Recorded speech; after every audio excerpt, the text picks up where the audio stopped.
बड़े दिनों बाद एक पैनल सेशन होस्ट कर रहा हूँ और कुछ पुराने फैमिलियर चेहरे दिख रहे हैं। हमारे रेडियो के गुरु बैठे हैं वहाँ पे, तापस सेन, तो that it's an absolute honour. और गुरुदेव ने कैसे मॉडरेट किया जाए उसका एक मास्टर क्लास दे दिया कि सेशन भी टाइम पे कंप्लीट कर दिया, सारे सवाल भी हो गए and such an engaging discussion. So you always surprise us with your skills, तापस। तो अब है बात म्यूज़िक की, और एआई म्यूज़िक को कैसे इम्पैक्ट कर रहा है और रेडियो स्टेशन को कैसे बदल रहा है। तो अब जब हम म्यूज़िक की बात करते हैं तो generally radio station, you tune in to a radio station because of music. Radio station की रूह म्यूज़िक है, आत्मा म्यूज़िक है। तो अब और म्यूज़िक हमने तो अब तक यही समझा है कि म्यूज़िक जो है वो एक तरीके की गिफ्ट है, राइट? वो ऊपर वाले की इनायत है। You are blessed to be a musician, you are born a musician, you know you can't really become a musician. ये सब बातें हम सुनते हैं, लेकिन अब थोड़ा सा मामला बदल रहा है। लोग कह रहे हैं कि see music is about prompts, music is about data, music is about machine learning. तो अब ये एक बहुत इंटरेस्टिंग एस्पेक्ट आ गया है ज़िंदगी में।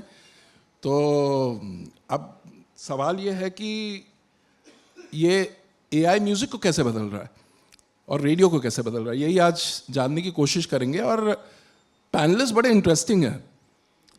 लेफ्ट हैंड साइड में म्यूजिशियन है खुद, तो ये म्यूज़िक कंपोज करते हैं। और आप यू नो रेडियो स्टेशन में of course people like Nikhil, they create the music and you're the reason why people tune into radio. And Nikhil of course is the lead guitarist of Indian Ocean. और मैंने थोड़ा पता किया निखिल के बारे में कि भाई ये क्या करते हैं, तो कह रहे हैं कि इंडियन ओशन की जो न्यू एनर्जी है वो उसका इंजन ये है। कह रहे हैं वो आइकॉनिक खिलाड़ी सारे हैं, लेकिन he is the one who is bringing in the new energy and that's why Indian ocean is redefining itself. So Nikhil, it's an absolute honor to have you on this panel. Saima of course, you know हम सब जानते हैं साइमा को। I think one of the most powerful voices, one of the most iconic voices Indian radio has produced. And पुरानी jeans ने तो radio को ही redefine कर दिया। और म्यूज़िक से जब मैं लिंक करता हूँ तो आई थिंक म्यूज़िक को अप्रिशिएट करना बेहतर सिखाया हम सबको कि म्यूज़िक के पीछे लोग कौन है, वो कहानियाँ क्या हैं। And suddenly you are able to absorb the music better. तो म्यूज़िक को ह्यूमैनिफाई किया। सो साइमा, आई थिंक आपसे जानने में बहुत इंटरेस्टिंग होगी। एंड ऑफ कोर्स शी शायर हैं, वर्ड्स का खेल खेलती हैं, तो ये भी जानना चाहेंगे कि एआई शायरी कर सकता है क्या, तो वो भी कुछ इंटरेस्टिंग कॉन्वर्जेशन हो जाएगी। And of course we have Ravi Bhagwat. Ravi is the national creative head red FM के, and he is won multiple hats. He is a content leader. And जो इनकी म्यूज़िक से जो रिलेटेड जो एस्पेक्ट है वो ये है कि जिंगल्स को और म्यूज़िक को क्लाइंट्स के साथ कैसे इंटीग्रेट किया जाए and how to use it very effectively. No one does it better than Ravi. Ravi ने अपने 15 ईयर्स के करियर में क्लाइंट्स को ये सिखाया कि बेवकूफ़ों ऐड मत चलाओ, जिंगल चला दो, तुम्हारा काम हो जाएगा। So I think that again is an aspect way is very effectively use music and he's you know redefine the medium beautifully. So three very accomplished people from very different walks of life. Music का सिरा इन सबको जोड़ता है, and extremely creative people. So तो देखते हैं अब क्या होता है। क्रिएटिविटी, एआई, कोडिंग, इसको समझते हैं सारी चीज़ों को। तो मैं शुरुआत ये करना चाहता हूँ एक क्वेश्चन से, and this one is to all of you. एक एक करके you know you can answer this. Use of AI tools for music, मतलब एआई टूल्स को अगर आप म्यूजिकली यूज करते हैं, is it an art form, is it for assistance, और is it a tool for imitation? All right. So first I must apologize because I am not the most qualified person to talk about this. तो जो उन्होंने साहब ने बात की थी natural stupidity की, so we are I think proudly defend in camp, you know, stupid humans. We have almost never used AI. अभी थोड़ा सा हम लोग ने कुछ जो आपने कहा था फंक्शनल चीज़ों के लिए, I'll just give you an example कि एक पुराना track somebody asked that track कि यार इसका एक वर्जन मुझे करके दो. So एक्चुअल स्टूडियो से जाके उसके स्टेम्स निकालना ये सब would have been a very difficult thing. It was not possible because the engineer had changed. So हमने वो ट्रैक लिया, डाउनलोड किया, उसको एक AI ऐप में डाला, and we could very beautifully separate the vocal अलग, द ड्रम्स अलग, गिटार अलग, bass, so all the components, and we were able to give that to them for use. So this was one example. But beyond that, for inspiration, composition, we are not using AI. I can't, assume to speak for everybody in the industry, but when I talk to my friends, sab log, this whole panel shows that it is such a topic now of discussion. Everybody is wanting to know कि क्या हो रहा है AI में, and I've really not heard anybody use it for ideation, for originality. They are using it mostly as an assistance, as a tool. That's what it looks like to me. ये जो musician community है उसमें डर का माहौल है क्या AI को लेकर? नहीं, मुझे लगता नहीं है. तो I think, okay, let me give you an example. Sorry if this takes a while. Her musician, मुझे लगता है मैं बहुत कम लोगों को जानता हूँ जिसने बहुत पैसे कमाने के लिए म्यूजिक किया. It is kind of a calling. It is something like an involuntary thing. And so yes, of course, at the very top you see people who have these, who are making a lot of money, become celebrities. But by and large, people are doing music just because they want to do music. And they continue doing music. So I think that it is not that this is the first challenge. बहुत लड़ाइयाँ करके ही वो engineering छोड़ के, MBA छोड़ के, सब छोड़ के वो बेचारा गिटार बजाने बैठा है. तो फिर उन लोगों को इससे बहुत ऐसा डर का माहौल तो बिल्कुल ही नहीं. वाह, क्या बात है, तालियां इस बात पे यार. So much to learn from musicians. तो साइबा, what do you think? ये AI tools हैं क्या? आपको क्या लगता है? आई थिंक सबसे पहले तो आई एम वेरी हैप्पी कि we are addressing the elephant in the room, क्योंकि मुझे लगता है AI का नाम सुन के दो रिएक्शंस होते हैं. या तो लोग कहते हैं ये क्या है, या फिर वो ये कहते हैं ये क्या है. आई थिंक ये जो दूसरा रिएक्शन है ये नेचुरल तो नहीं है, लेकिन इसको अक्वायर करना पड़ेगा.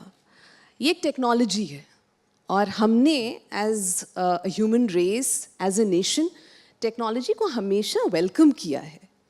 अब इस टेक्नोलॉजी को इमोशन के साथ जोड़ना है, जो सबसे मुश्किल काम है, क्योंकि इमोशंस सिर्फ और सिर्फ इंसानों में होते हैं, राइट? तो ये एक बहुत ही खूबसूरत सी दुनिया है और AI ने आकर हम सबको थोड़ा शेक किया है और कहा है कि कम ऑन, बहुत हो गया, पुरानी लर्निंग्स पे बहुत आपने राज कर लिया, अब थोड़ा उठिए, कुछ सीखिए. मैं आ गया हूँ मार्केट में and AI is the best mimic. Okay, we have to up our games. ये सीखने का दौर है और AI एक टूल है. AI कभी क्रिएटर बन ही नहीं सकता, क्योंकि AI का जो डेटा है वो जिससे सीख रहा है वो सारे काम हैं जो इंसानों ने किए हैं, राइट? ये बात हमें नहीं भूलनी है. तो हम जो क्रिएट करेंगे वही AI सीखेगा, और जो AI क्रिएट करेगा फिर हम उससे सीखेंगे. सो आई थिंक हमारा जो पूरा का पूरा अप्रोच और एटीट्यूड है उसको अगर हम थोड़ा सा पॉजिटिवली लें तो डर कम होगा और एक्साइटमेंट ज़्यादा होगा. तो वो साइमा जो 1 साल पहले थी जी, और आज की जो साइमा है जी, उसकी लाइफ में and specially as an RJ, जी, राइट, क्योंकि हम आपको एक क्रिएटिव पर्सन की तरह देखते हैं जी. तो AI ने कहाँ एंट्री मार दी है? AI ने हर जगह एंट्री मारी है. मैं AI से रोज़ सीखती हूँ, मैं रोज़ AI से बात करती हूँ, क्योंकि कभी कभी मुझे ऐसा लगता है कि इंसानों से थोड़ा बेहतर AI इस मामले में है कि उसमें जलन नहीं है. वो सिखाता बेहतर है, वो आपको पुल डाउन नहीं करता, आप जो उससे मांगते हैं वो दिल खोल के देता है. और मूड्स नहीं है उसके मूड्स नहीं हैं. वो गलती करता है तो बेचारा मान भी जाता है. अब और डांट भी सकते हो उसको अच्छे से. आप उसको डांट सकते हैं, वो भी आपको समझा सकता है. तो आप उसको अपना टीचर भी मान सकते हैं, आप उसको अपना स्टूडेंट भी कर सकते हैं. तो आपको अपना रिश्ता डेवलप करना पड़ेगा उस टूल के साथ, और अगर रिश्ता अच्छा डेवलप किया तो वो टूल जो है वो आपकी काफ़ी मदद करेगा. तो जैसे आप अपनी रिसर्च में या आपकी स्क्रिप्टिंग में do you actively use it? Not in scripting, लेकिन फॉर डेटा पॉइंट्स। आपको किसी भी चीज़, इतनी मिस इन्फॉर्मेशन है आजकल, तो आप बहुत आराम से अलग अलग सोर्सेज से रीच आउट कर सकते हैं और पूछ सकते हैं कि ये जो ख़बर मैंने पढ़ी, ये कहाँ पे डाइल्यूट होनी शुरू हुई, ओरिजिनल क्या थी। तो वो आपका एक बहुत सॉलिड डेटाबेस बन सकता है। और कई बार जब मैं उससे कहती हूँ कि ये गाना तुम जो मिल गए हो, ये किसने गाया है, तो बेचारा मासूम है, गलती कर देता है, कह देता है किशोर कुमार है सिंगर। तो मैं कहती हूँ प्लीज़ खुद को ठीक करो, मोहम्मद रफ़ी। तो कहता है सॉरी सॉरी, आपने ठीक बताया। सो या हम रोज़ उससे बात करते हैं। रवि? आपका सवाल है कि एआई आर्ट है या एक सिर्फ कोड है। मेरे ख्याल से एआई एक्चुअली टूल है, बट उस टूल को जो भी बंदा कोड कर रहा है, फर्स्ट ऑफ ऑल उस बंदे को आर्ट आना चाहिए। अगर उसको आर्ट नहीं आता, वो कुछ भी कोड करेगा, कुछ भी निकलेगा, वो आर्ट नहीं है। अगर उसको आर्ट आता है, ही अंडरस्टैंड म्यूज़िक, और म्यूज़िक की अंडरस्टैंडिंग के साथ वो कोड करता है, तो definitely what ever it is coming, it is an art only, I feel so. ये बोलना कि एआई जो भी जनरेट करता है वो आर्ट नहीं है, मैं नहीं मानता। बिकॉज आज हम यहाँ पे बैठे हैं, ये पीछे ये आर्ट बना है, ये भी किसी ने बनाया, फोटोशॉप से बनाया होगा, किसी से तो बनाया होगा। आप इसको आर्ट बोलोगे, आर्ट नहीं बोलोगे, बट इट्स नॉट, मतलब। तो एनीवेज मैं आर्ट मानता हूँ, क्योंकि वो एक टूल है, आप टूल यूज़ करके एक नया आर्ट क्रिएट करते हो, दैट्स द पॉइंट। और एक बहुत छोटी सी स्टोरी मैं आपको बताऊँगा, like I think the story of 2002, where there was a guy called Make the Boss, and today Make this Boss is a very famous music producer in Bollywood, and he's from Bhopal, I'm from Bhopal, and there was one day he was crying कि मतलब यार music नहीं करने को मिल रहा, ये नहीं मिल रहा, पापा स्टूडियो नहीं लेके जा रहे। I gave him Froot Loops. Froot Loop भी उस टाइम पे एक सॉफ्टवेयर ही था, सॉफ्टवेयर तो एक तरीके का एआई है, and the kind of music he created and he was hardly in class 11th, it was commendable. It's not that कि उसको आर्ट नहीं आता था, ही न्यू म्यूजिक, उसको गिटारिंग, ड्रमिंग सब आती थी, लेकिन he wanted to prove that he can create a Bollywood level or a Hollywood level kind of work. And he created that music, and today he is working with the top-notch music producers and music directors in India. प्रीतम हो, A.R. Rahman हो, वो सबके साथ काम कर रहे हैं। तो आर्ट है अगर बंदे को आता है, बाकी तो सब टूल है। अच्छा, तो ये यू सेड दैट ये एक आर्ट फॉर्म है, and I want to specifically talk about your domain of work, which is about client solutions, you know, building jingles for clients. अब निकी लास्ट सेशन में बोल रही थी कि there is this app called Suno, right? आप सुनो में डालो, आपको म्यूजिक मिल जाता है, and you have various versions, and it's very fast. So अब जब एआई आ गया है, तो रेडियो स्टेशंस की अब रियलिटी क्या है? You have sound engineers who used to traditionally create these jingles. With AI coming, how has that dynamic changed? So, because I am in, like I was a sound engineer earlier, so I understand sound part also. I am now into client solutions, so I understand the client part of sound also.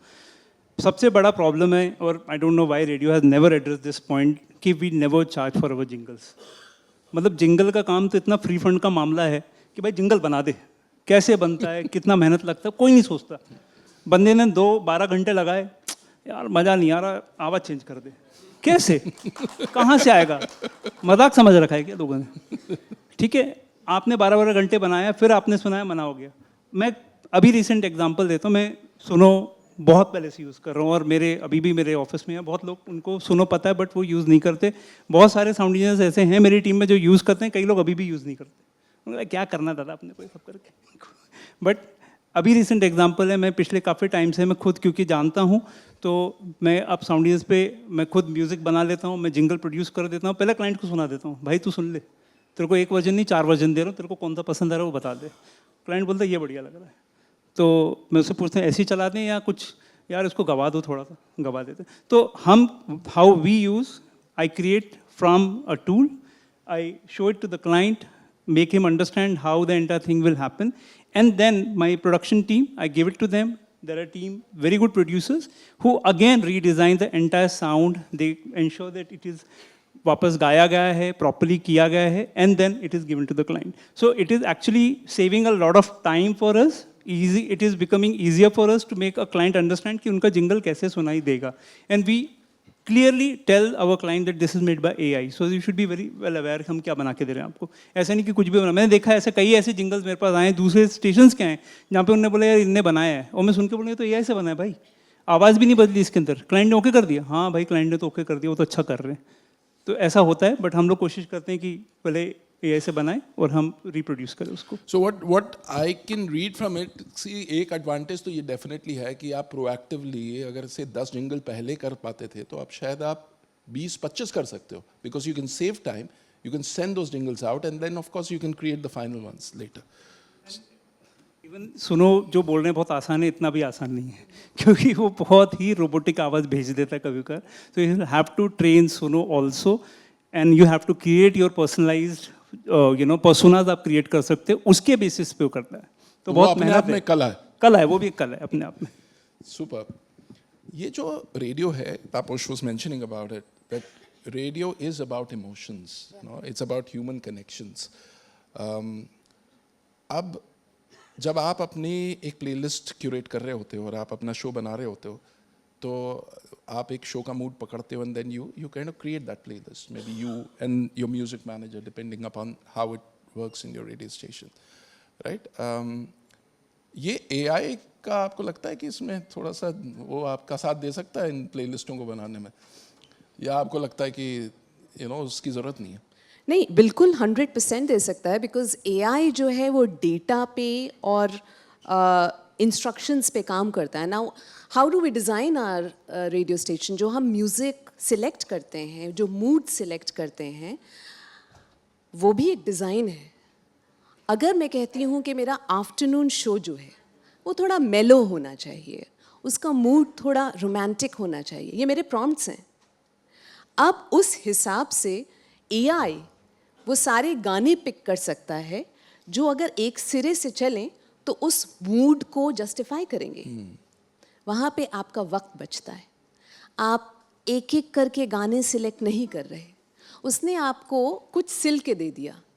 हो सकता है कि उसमें से एक सिलाई आपको सही ना लगी हो, आप उसको करेक्ट कर सकते हैं. बट मोर और लेस ये किसने सोचा कि आफ्टरनून का मूड क्या होना चाहिए? इंसान ने, राइट? मूड मैं डिफाइन करूँगी, इमोशन मैं डिफाइन करूँगी और वो टूल है वो मेरा काम करेगा. AI को समझना कुछ ऐसे है कि वो एक हंसी को सुनकर लाफ्टर को मिमिक कर सकता है, बट AI को नहीं पता कि फ़नी क्या था. ये मुझे पता है, ये इंसानों को पता है. और बिना ह्यूमन इंटरवेंशन के AI इज़ इनकम्प्लीट. वो सोल, हम म्यूज़िक में हमने कभी म्यूज़िक को साउंड की तरह नहीं सुना है. म्यूज़िक आवाज़ नहीं है. म्यूज़िक एक इमोशन है, एक जज्बा है, उसका रूह से ताल्लुक़ है. रूह तक AI नहीं पहुंच पाया और शायद कभी नहीं पहुंच पाएगा.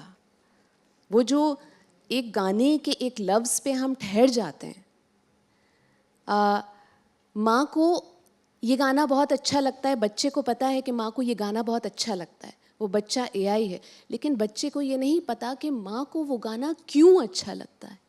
और जब तक ये इंसानी जोड़ AI नहीं समझ पाएगा, जो कि वो नहीं समझ पाएगा, तब तक AI हमारे लिए बहुत कन्वीनियंस लेकर आ रहा है, बहुत वक्त हमारा बचा रहा है ताकि हम उसी क्रिएटिविटी को और जगह इस्तेमाल कर सकें. वो मेरा ख़त नहीं लिख सकता, लेकिन वो मेरे मार्जिन्स ड्रॉ कर सकता है. वो मेरी दिल की बात नहीं कह सकता. मैं उसको कितना भी कहूँ कि ये मेरे दिल में चल रहा है, इसको लिख दो, वो बिल्कुल वो करीब पहुँच जाएगा, लेकिन वो बात नहीं कह पाएगा. AI मेरा हाथ छू के नहीं कह सकता इट्स ऑल राइट, सो वो एक टूल है, बहुत पावरफुल टूल है. और वो it is a lot of advantage. हमें उसको वहाँ तक देखना है और उसमें we have to be on top of it. मैं बताती हूँ, बहुत बहुत सिंपल सी बात है शरद. कौन वो लोग हैं जो इस वक्त खौफजदा हैं? वो हैं जो कि अब बहुत कुछ सीखना नहीं चाहते.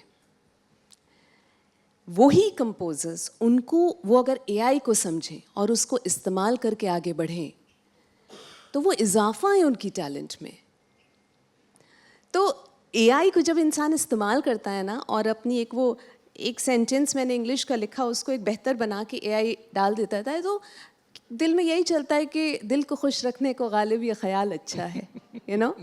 और कभी कभी मैं सोचती हूँ कि हम लोग हम सब इसी तरह से आगे आए हैं, सीख के। किसी ने बोला कि ऑफ कोर्स यू नो कुछ भी ओरिजिनल नहीं है, जो काफ़ी हद तक सही है, बट जो हम सीखते हैं उसमें जो अपना एक पर्सनल टच होता है वो आपको औरों से अलग कर देता है। एआई में वो नहीं हो पाएगा, क्योंकि वही एआई आपके पास है और वही मेरे पास है। तो yeah, it is a tool and we have to like creatively use it, not get overawed by it, but I think it's a great boost to the talent that you have. Super. Nikhil, you're a guitarist. You're a lead guitarist. Guitar जो हम देखते हैं एक ज़माने में, of course, पूरा equipment, pedals and all that, and then of course we saw machines creating the guitar sound, but guitars are still around. अब ये जो AI जो चीज़ आ गई है, so which will probably which has increased the power of the machines to replicate the sound and also create new creative renditions of guitaring. So as a creative guy, when you look at it, आपको क्या लगता है कि यार जैसे Simon ने कहा ये डोमेन तो when it comes to emotions वो तो AI वहाँ तक पहुँच नहीं सकता, तो as a guitarist machines कहाँ तक नहीं पहुँच पाएंगे? What is that human aspect of guitaring which will remain purely to us? Yeah, no, that is a good question, and that is something I spent some time thinking about. शायद 50-60 साल पहले जो debate हम कर रहे थे वो था analog to digital, and you know music was completely analog, and धीरे धीरे कंप्यूटर्स आए, and you know there was a lot of opposition, and studio musicians were worried that you know जिस बंदे ने 20-25 साल रियाज करके उस लेवल का म्यूजिशियन बना, एक keyboard is going to replace him. So and that is, you know, how do you feed a family of 4? And these were very legitimate concerns. And I think, you know, because everybody all morning has been AI के हम गुणगान ही गा रहे हैं, तो मुझे लग रहा है थोड़ा सा responsibility बनता है to raise this point. You know, what about that? What about these livelihoods? I don't have an easy answer. Regarding with specifics to guitar playing, थोड़ा सा, you know, I'll maybe date myself, but 90s में 2000s में बड़ी मुश्किल से pocket money बचा के, you know, 5-5 रुपये बचा के मम्मी पैसे देती थी ब्रेड बटर के लिए, 6 रुपये बच गए, वो रख लिए। 3 महीने बाद एक 90 रुपीज़ का कैसेट खरीदा, और I used to savour that one cassette for 3 months 6 months, and you know, और उसमें से एक एक गाना रिवाइंड फॉरवर्ड कर करके, यू नो, तभी इंटरनेट भी was not so much there, cyber cafes were slowly coming up. Absolutely. But यार तरस के सीखा था. बिल्कुल. You know, we were so desperate, we were so motivated, you know, रात को सोता नहीं था, कुछ भी करके, you know, beg, borrow, steal. And अचानक से, you know, I think 2005, 6, 7 में के आसपास ये चीज़ आई, YouTube. And all my favorite guitar players across the world were suddenly, you know, 7 तक भी उतने videos नहीं थे, but by 10, YouTube पक चुका था बढ़िया. So, you know, I was spending, you know, just binge watching and looking at every guitar player I admired, and I could see for the first time up close visually. So, मुझे याद है, I was in my early 20s then or late teens, और मेरा बहुत ज़बरदस्त level up हुआ था, because I was having to imagine from audio what the music sounded like. उससे my other faculties, my hearing and all these things improved. But when I got that visual cue, तो it really helped me, you know, become a better musician. And this is something I do worry about for kids. Of course, I see all the time, the moment I open a social media app, there are kids who are 5, 7, 12 who are playing like, you know, I could never play in a million years. So, जो एक small subset of people है, जो prodigies है, वो रहेंगे हमेशा, हर era में, हर culture में वो है. We look at them, we admire them. But I do worry about कि, I think हर बच्चे को the challenge should not be too easy कि वो बोर हो जाए. It should not be too difficult कि वो give up कर दे. And I think as a parent or a teacher, educator, वो correct time पे correct सीख देना बच्चे के लिए वो ज़रूरी है. That is something I worry about कि यार बच्चे इतना देख रहे हैं इतनी जल्दी, शायद उनका give up हो रहा है. You know, I mean, I don't have any data. This is just anecdotal stuff, I'm speculating, and you know, it's for everybody to think. So, with regards to how are machines playing the guitar, I think it's not really happening. There's not much to learn, but what is happening is, you know, the whole world is there in your phone. So you are exposed to some kid in China, in Russia, in the US, in Turkey, who are all playing at such a level. And I'm seeing that, you know, all these kids are now talking to each other. Like there is a wonderful guitar player, Indian-born guitar player in Ireland, who's 12, Anika Pai uska naam hai. She's collaborating with a child prodigy drummer from China. And, you know, and they are making videos together and on email. So all these beautiful things, that is actually more about social media than AI. But I don't think the process of music making, जितना लगता है to sound decent, 15-20 साल लगते हैं. You know, अगर आप वो देने को तैयार नहीं हो तो कुछ भी कर लो, कुछ और कर लो उसमें, you know. But so I think that will never change. It will take decades of your life. And do people find that valuable? I think they always will. They always will. That uska value shayad kuch machine produced music, I don't see it happening. You know, the fact that so many people have come from, you know, even we don't know what we're going to say, they don't know what we're going to say, but we are making it on the spot. Absolutely. So I think that will always be there. But sorry, can I take the moderator hat for a second and ask everybody else a please question? go ahead. Yeah. No, because we are all agreeing about the AI. All right. तो मुझे ये जानना था कि AI को train करता है data, and what are the ethics of that data gathering. उस पे I think you know, at least I feel that I am not so knowledgeable about all the AI music companies that are out there. And कभी कभी पता चलता है कि फलाना music label ने फलाना ऐप को सू कर दिया, ये हो गया. Australia, you know, at the level of state they have made some interventions कि यार हम अपने ह्यूमन क्रिएटर्स का डेटा नहीं देंगे AI ऐप को. So I think that stand is meaningful. I think that is useful, but you know, maybe if there were a fourth panelist there जो AI app actually बना रहा है, we would have all grilled him. So that is something that actually मैं वो सीखने आया हूँ कि क्या है वो ethics, you know, where does it lie, and who is making these algorithms stronger, and what is the ethics of that data acquisition. इस पे मुझे लगता है कि बहुत honest discussion शायद नहीं हुआ है. I think that's very insightful and you know, बड़ी काम की बात कही. तो मैं रवि से पूछता हूँ यही सवाल कि आपका एक क्लाइंट आता है और कहता है कि यार एक काम करो, इंडियन ओशन जैसा एक गाना चाहिए. इंडियन ओशन नहीं चाहिए, इंडियन ओशन चाहिए, और ऐसा एक जिंगल बना दो. So do you face these kind of request? Because now slowly AI is reaching there where it can, you know, kind of mimic talent.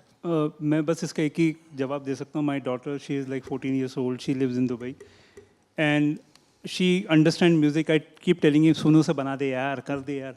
पापा AI है, मेरे को नहीं करना है सब. So what is happening is after AI, people think it's very easy to create music, and it is also putting challenge for many kids, and they see कि यार AI है ना, easy काम नहीं करना है, थोड़ी मेहनत करते हैं, थोड़ा सीखते हैं. So there are kids who are also learning because they know AI is picking up, so we should also pick up. So point number 1 कि बहुत लोगों में अवेयरनेस है और एथिक्स धीरे धीरे आएगा, अभी तो नहीं है बट ज़रूर आना चाहिए. वैसे भी दुनिया कितनी एथिकल है हमें नहीं पता. दुनिया तो आर्टिफिशियल हो चुकी है, अब आर्टिफिशियल इंटेलिजेंट हो रहा है. Anyways, coming to the point, आपने बोला कि क्लाइंट बोलता है. पहले तो क्लाइंट नहीं बोलता कि इंडियन ओशन जैसा ये AR रहमान जैसा कुछ बना दे, और अगर मैं प्रॉम्प्ट में डाल भी तो इंडियन ओशन AR रहमान, वो बोलता भाई आर्टिस्ट का नाम आ गया, I will not create this. So AI has a little bit of that ethics. So no, maybe ऐसा होता है कि हम आर्टिस्ट का नाम डालते हैं, मना कर देता है. सो बट मैं इतना ही बोलूँगा कि सर गिटार की बात कर रहे थे, वी हैव म्यूज़िक प्रोड्यूसर्स. हमने बॉम्बे में, मेरे एक फ्रेंड है. सो इनिशियली जब भी डायरेक्टर्स या कोई क्लाइंट्स आते हैं तो म्यूज़िक तो पूरा कीबोर्ड से हमने बना के सुना दिया कि भाई ये ऐसा सुनाई देगा. But end of the day, when you want to bring in that reality, that authenticity of music, actually we go and call a violinist, a guitarist, a drummer to भाई प्ले कर यहाँ पे, क्योंकि वो imperfection वो चाहिए, human imperfection चाहिए वहाँ पे, तो हम करते हैं. तो AI ऐसा बना तो देगा बट मज़ा नहीं आएगा. मैंने भी एक गाना बनाया था 2 साल पहले, सुनो जैसे ताज़ा आया था, आज भी 72 व्यूज़ है उसके. अरे AI से बनाया यार, मैं भी बना लूँगा. ऐसे ही होता है, जैसे ही बोलते AI से बना, अरे मैं भी बना लूँगा, क्या है इसके अंदर, कोई बड़ी बात नहीं है. अच्छा साहिबा, ये एक सवाल जो आजकल रेडियो स्टेशंस में कई बार होता है, वो ये है कि यार आप तो बिजी हो, आप इतने 50 चीज़ें होती हैं, कई बार आपको वॉइस चाहिए होती है, तो एक काम करते हैं, मशीन से लर्न करा लेते हैं और वो वॉइस फिर अपने आप बना देगी, आपकी ज़रूरत ही नहीं है। हर क्रिएटिव आर्टिस्ट के मन में एक सवाल आता है कि भाई ये पहली शुरुआत है ऑफ रिप्लेसिंग मी, राइट? ये एक चीज़ आती है। एंड जैसे इन्होंने ये एथिक्स वाली बात कही कि right now there are hardly any ethics. आप एक बहुत ही करीबी वॉइस को, आपने एक रेडियो स्टेशन छोड़ दिया, आपके करीबी एक वॉइस को किसी क्लाइंट की रिक्वायरमेंट के लिए और व्हाटएवर बिजनेस रिक्वायरमेंट, आपने उसे यूज़ कर लिया। And right now there is nothing that really, it's just morality. Right now there are no rules that are governing this. So your thoughts on that? I think ये point इस session का सबसे important point है। Ethical, इसमें ethics जो involved हैं, regulation कहाँ पर है, पॉलिसी कहाँ पर है, लॉज कहाँ पर हैं, and that is where AI needs to be tapped. Ethics इंसानों के बीच में नहीं है, उनके लिए रूल्स आने होंगे। आप अगर किसी का स्टाइल AI को कमांड कर रहे हो, मुझे इंडियन ओशन जैसा म्यूज़िक बना के दीजिए, तो वहाँ पे इंडियन ओशन बैंड के कंसेंट की ज़रूरत है। Consent is the new copyright for AI. The second thing is, if you are trying to mimic my voice, you need to take my permission. That consent is the copyright. वहाँ पे चोरी हो रही है, and that is, मतलब वो non negotiable होना चाहिए, वो लॉज के थ्रू किक इन होना चाहिए। हमारे बहुत बड़े बड़े सेलिब्रिटीज अब जा रहे हैं, कोर्ट्स को अप्रोच कर रहे हैं, and you no they taking the patent and the copyright. वो नहीं होना चाहिए। AI should be transparent. जब हम पैकेज्ड फूड को लेते हैं तो उस पर लिखा होता है that this is a packaged food. जब हम AI को यूज़ करके म्यूज़िक बनाते हैं तो हम क्यों नहीं डिक्लेयर कर रहे कि ये AI से बनाया हुआ म्यूज़िक है? ये ट्रांसपेरेंसी मिसिंग है, ये रेगुलेशन मिसिंग है। And I will go to the extent of saying, अभी तो हम बहुत अच्छी बातें कर रहे हैं कि मेरी आवाज़ में एक ऐड बना दिया। नहीं, मेरी आवाज़ को क्लोन करके आप एक ऐसा ख़तरनाक, हेटफुल मैसेज क्रिएट कर सकते हैं जो मैंने कभी कहा ही नहीं, and there is no way to prove instantly that this is not me. Absolutely, yeah. वहाँ पर regulation, ethics, policy is सब missing, and that is when AI becomes dangerous. हम किसी का म्यूज़िक कॉपी कर रहे हैं और हम उसे ना क्रेडिट दे रहे हैं। आज भी हम बहुत सारे गाने रेडियो स्टेशंस पे चला रहे हैं जहाँ पे AI म्यूज़िक का इस्तेमाल किया गया है, AI का टेक्निक, एक AI टेक्निक को इस्तेमाल किया गया है, बट डिक्लेयर नहीं किया गया। Now that's unethical, and that is where we'll be able to address the issue of livelihoods. हम किन musicians और किन composers की म्यूज़िक को यूज़ कर रहे हैं, अगर हम यहाँ पे रॉयल्टी इंट्रोड्यूस करते हैं तो वो प्रॉब्लम प्लग इन होगी। So the main issue of music and AI, in fact AI anywhere, is the ethical issue. It is at the point of regulation. It is at the point of copyright and royalty.